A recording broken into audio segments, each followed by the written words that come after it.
Hi, here are the latest news update as of last March 21, 2020 of coronavirus outbreak cases in Doha, Qatar. Here are the following. 1. Total number of people tested COVID-19 Doha Qatar 10,358. 2. Total number of positive COVID-19 481. 3. Total number of cases in the last 24 hours in Doha is 24 people. 4. Total number of people recovered in COVID-19 in Qatar is 27.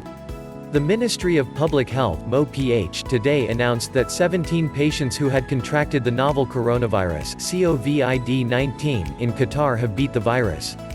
The 17 patients have recovered from the COVID-19 infection and are in good health, the officials confirmed.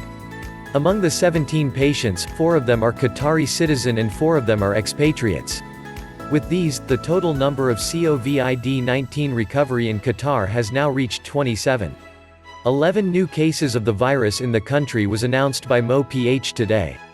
With these new cases, the total number of COVID-19 cases recorded in Qatar has now reached 481.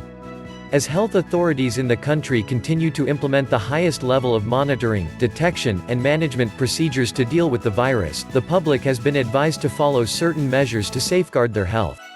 This includes washing your hands often, using hand sanitizers, and keeping a distance of at least 1 meter (3 feet) from people who have symptoms of illness. MoPH also advises citizens and residents to use a sleeve to cover the nose and mouth while coughing and sneezing in public or to use tissue paper and dispose it appropriately. For any queries or concerns related to COVID-19 in Qatar, the public can contact a 24/7 hotline set up by the ministry. The hotline number is 16,000 and is toll-free. If you find this video helpful, please drop down a like, leave a comments, and click subscribe bell bottom to get updated of the latest news.